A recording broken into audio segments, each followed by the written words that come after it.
दोस्तों फार्मेसी में चाहे डी फार्मेसी कर लीजिए या फिर बी फार्मेसी कर लीजिए, दोनों के ही अपने अपने बेनिफिट्स हैं, दोनों के ही अपने अपने स्कोप्स हैं। डी फार्मेसी बहुत सारे स्टूडेंट्स करते हैं जैसे ही 12th कंप्लीट कर लेते हैं, जिन्हें एकदम से अर्निंग स्टार्ट करनी है या फिर अर्निंग सोर्स अपना बनाना है। बी फार्मेसी में क्योंकि टाइम लगता है, 4 साल का कोर्स है, थोड़ा लंबा चलता है, इसलिए इसमें भी काफी सारे स्टूडेंट्स एडमिशन लेते हैं। पर ज्यादातर इसमें वही स्टूडेंट्स एडमिशन लेते हैं जो सीरियसली पूरे कोर्स को पढ़कर आगे बढ़ना चाहते हैं या फिर मेडिसिन लाइन में कुछ आगे निकलना चाहते हैं या फिर अपनी मैन्युफैक्चरिंग स्टार्ट करना चाहते हैं। बहुत सारे अलग अलग ऑप्शंस होते हैं, दोनों के ही अपने अपने फायदे हैं, जैसा मैंने आपको शुरू में बताया। डी फार्मेसी और बी फार्मेसी पर बहुत सारी वीडियोस अब तक हमने बनाई हैं और जब जब आप लोगों का कोई भी रिकमेंडेशन आया है या जब जब आपके कोई भी सवाल आए हैं, उस पर हम वीडियोस लेकर आते हैं और आपके डाउट्स को क्लियर करने की कोशिश करते हैं। बी फार्मेसी कोर्स 4 साल का है, डी फार्मेसी की बात करोगे तो 3 साल का हो जाता है, क्योंकि लेटरल एंट्री इसमें मिल जाती है।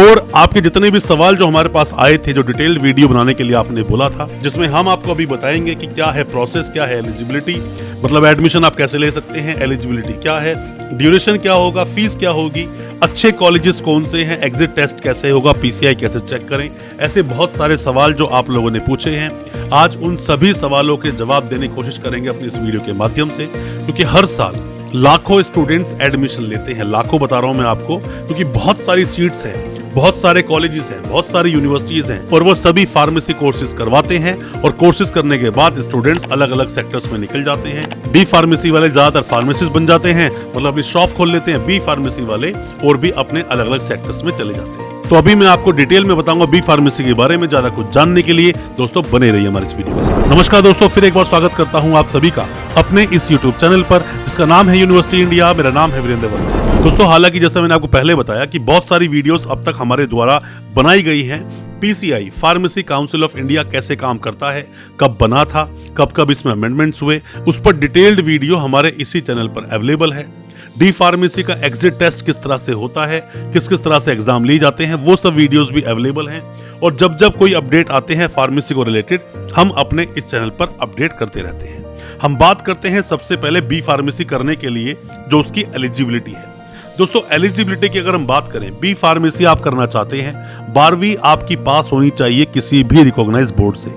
कोई भी रिकॉग्नाइज बोर्ड हो, जो भी कोई सरकार द्वारा मान्यता प्राप्त है, वहां से आपने 12th पास की है। 12th में आपके पीसीबी हो या पीसीएम हो, फिजिक्स केमिस्ट्री मैथ हो या फिजिक्स केमिस्ट्री बायो हो, आप कर सकते हैं फार्मेसी। साथ ही आपके 50% मार्क्स होने चाहिए। 50% मार्क्स हैं तो इजीली आपका एडमिशन हो जाएगा। यही 3 क्राइटेरिया हैं जो कि एलिजिबिलिटी को दर्शाते हैं और अगर ये 3 चीजें आप पूरी कर लेते हैं तो आपका एडमिशन आसानी से हो जाता है। अब हम बात करते हैं ड्यूरेशन की। ड्यूरेशन क्या होता है दोस्तों? बी फार्मेसी जहां 4 साल का कोर्स है, वहीं डी फार्मेसी 2 साल का कोर्स होता है। डी फार्मेसी करने के बाद अगर आप बी फार्मेसी करने की सोच रहे हैं तो ये कोर्स 3 साल का बन जाता है। बी फार्मेसी के बाद आप एम फार्मेसी करना चाहते हैं तो ये कोर्स 2 साल का होता है। हालांकि न्यू एजुकेशन पॉलिसी में बहुत सारे बदलाव हुए, पर अभी तक फार्मेसी पर ऐसा कोई बदलाव हुआ नहीं है और इसमें आने वाले जो भी बदलाव होंगे उसकी भी वीडियोस हम आपके लिए लेके आते रहेंगे। फिलहाल ये 4 साल का कोर्स है।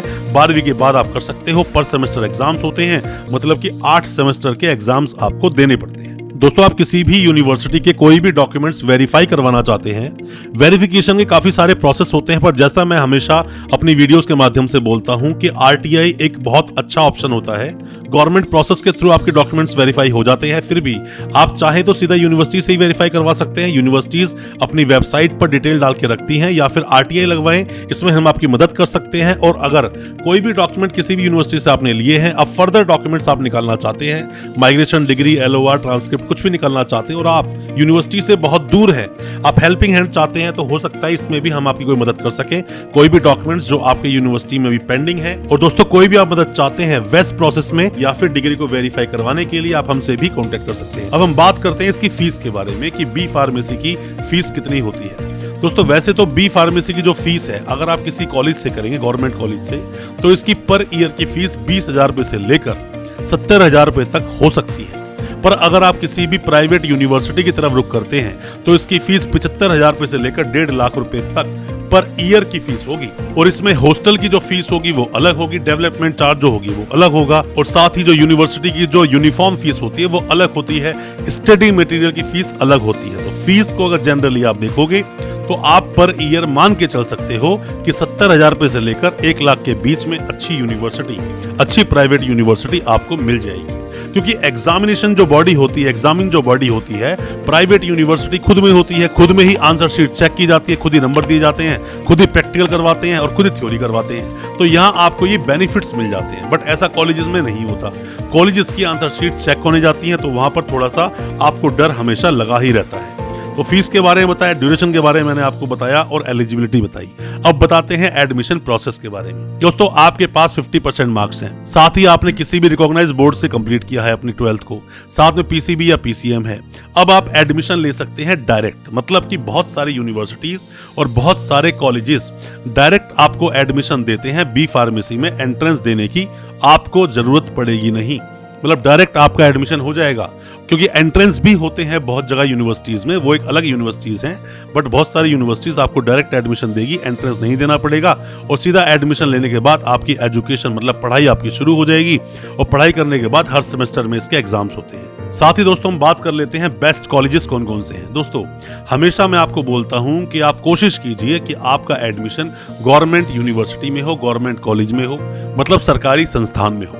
क्योंकि अगर आप ऐसा करते हो तो यहाँ पर सवाल या जवाब, जो भी कुछ आपके सवाल पूछे जा सकते हैं फ्यूचर में, उन सब से आप बच जाते हो। प्राइवेट यूनिवर्सिटी में भी एडमिशन ले सकते हो, प्राइवेट यूनिवर्सिटी को अच्छे से टटोल लें तभी एडमिशन ले, ऐसे ही एडमिशन आप ना लें। क्योंकि बहुत सारी चीजें प्राइवेट यूनिवर्सिटी में आपको देखनी पड़ती है। क्या क्या देखना पड़ता है? सबसे पहले पीसीआई का अप्रूवल, वो तो आपको गवर्नमेंट कॉलेज में भी देखना चाहिए।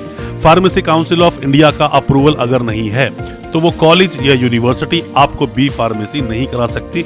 आप करना भी मत अगर आपको क्लियर कट पीसीआई का अप्रूवल अगर वेबसाइट पर नहीं दिखता है तो। साथ ही उस कॉलेज या उस यूनिवर्सिटी की सीट्स चेक करें, कितनी सीट्स हैं। कई बार ऐसा हुआ है, पहले भी ऐसा देखा गया है, कई सारी प्राइवेट यूनिवर्सिटीज ने जिनके पास अप्रूवल 120 सीट का या 60 सीट का था, 300 400 एडमिशंस ले लिए, बाद में स्कैम में फंसे और बाद में स्टूडेंट्स के साथ बहुत सारी प्रॉब्लम्स हुई। यूनिवर्सिटी तो ले देकर निकल जाती है इन चीजों से, बट फंसता कौन है? स्टूडेंट। साथ में ही कॉलेज या यूनिवर्सिटी में जहां भी आप एडमिशन लेने की सोच रहे हैं उसमें लैब्स चेक कर लें। लैब्स होनी चाहिए अच्छी, जहां आप प्रैक्टिकल करेंगे और प्रैक्टिकल करने के साथ साथ नॉलेज उससे बढ़ती है, तो लैब्स का होना बहुत ज्यादा जरूरी है। 4 साल का टाइम आपको लगता है इसमें फार्मासिस्ट बनने के लिए, फिर चाहे उसके बाद आप मेडिसिन को मैन्युफैक्चरिंग यूनिट डालें या फार्मासिस्ट बन जाएं, वो डिपेंड आप पर करता है। और एज की भी अगर बात करें तो मैंने देखा है इसके अंदर 30-35 साल के लोग भी बी फार्मेसी करते हैं, तो ऐसा घबराने की जरूरत आपको नहीं है। बी फार्मेसी एक अच्छा कोर्स है, करना चाहिए। डी फार्मेसी के अपने बेनिफिट्स हैं और बी फार्मेसी के अपने बेनिफिट्स हैं। बी फार्मेसी में आपको एडमिशन लेना चाहिए। कोई भी किसी भी तरह के सवाल हैं एडमिशन लेने को लेकर, कोई अच्छी यूनिवर्सिटी आप जानना चाहते हैं, कॉलेज जानना चाहते हैं, फीस के बारे में जानना चाहते हैं, कोई भी सवाल है आपके, कमेंट बॉक्स में सवाल पूछें या व्हाट्सएप करें, हम आपको रिप्लाई जरूर करेंगे। हो सकता है हमारे किसी रिप्लाई से, हमारे किसी सजेशन से आपको कोई मदद मिल सके। अच्छा लगा हो आज का वीडियो, हमारे वीडियो को ज्यादा से ज्यादा अपने दोस्तों, परिजन, परिवार तक शेयर करें ताकि वो भी अपने आप को जानकार बना सकें। चैनल को सब्सक्राइब करना बिल्कुल ना भूलें, साथ में लगा बेल आइकन जरूर दबा दें ताकि इसी तरह की एजुकेशनल वीडियोस आप तक पहुंच सके सबसे पहले।